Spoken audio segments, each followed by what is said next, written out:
neighbor and partner of the Middle East and North Africa. And we have the great pleasure to welcome President Muhammadu Buhari from Nigeria. And I would like to use this opportunity to congratulate you, Mr. President, for your re-election just some weeks ago. Welcome here to address the audience.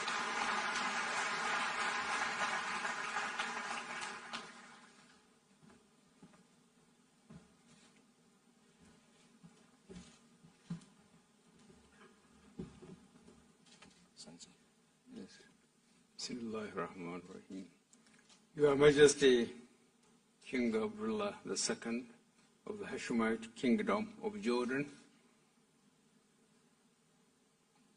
Your Excellency, the President of Armenia, Your Excellency, the President of Djibouti, Your Excellency, the President of Palestine, Your Excellency, the Vice President of Panama, Your Excellency, the Prime Minister of Jordan, Your Excellency Antonio Guterres, Secretary General of the United Nations, Your Excellency, President of the World Economic Forum, Excellencies, delegates, distinguished ladies and gentlemen. Permit me to start by thanking His Majesty King Abdullah bin Hussein of Jordan for the special invitation to speak to you briefly at this event. I also want to congratulate the World Economic Forum for organizing this forum with the theme of building new platforms of cooperation. In this digital age, where physical borders no longer exist to protect even the most secured nations, the only way to overcome predatory and diversionary forces is for all well-meaning nations to work together for the greater good of mankind.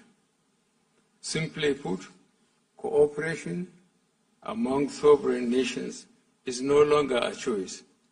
It is an absolute necessity. In the last 10 years, the world as we know it has completely changed.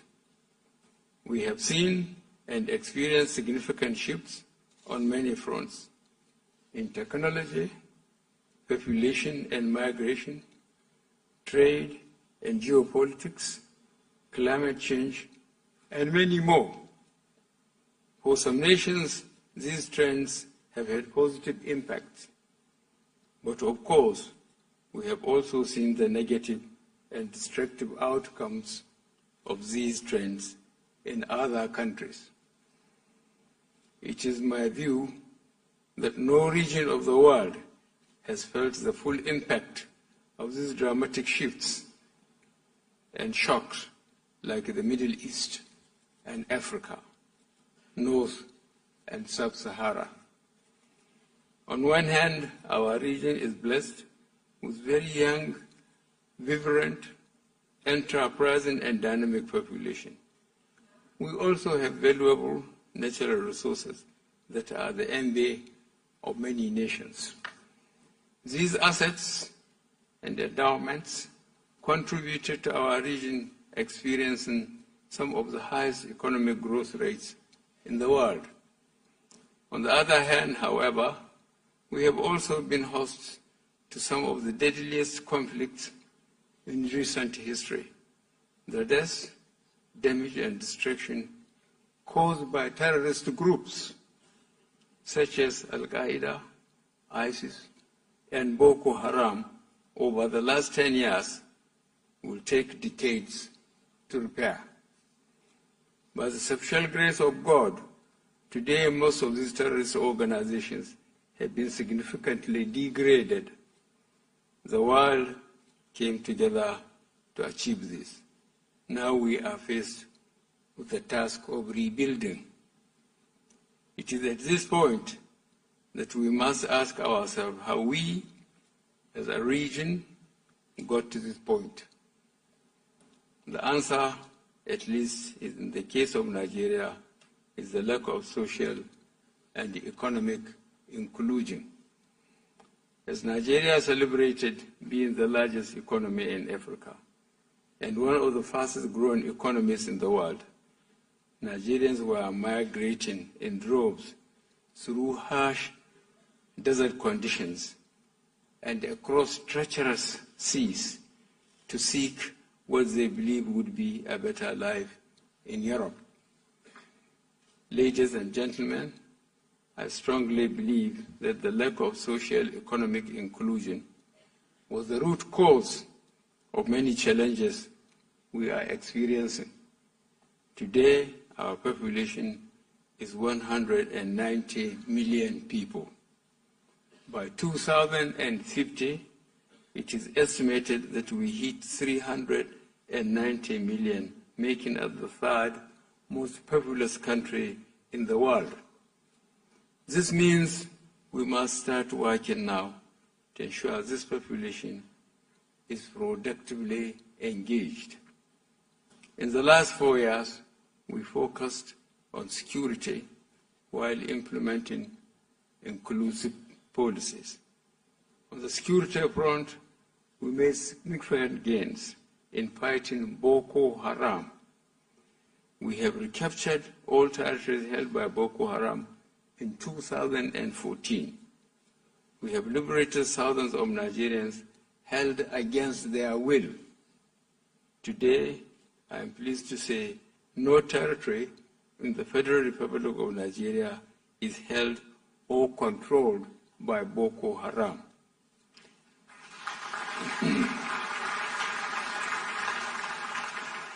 We are extremely grateful to the many countries that have stood with Nigeria to confront this global scourge, and in particular the Kingdom of Jordan, under the leadership of His Majesty the King.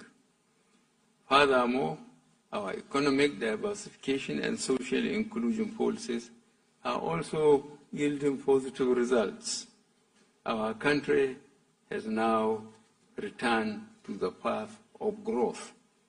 We are making gains in the ease of doing business indices.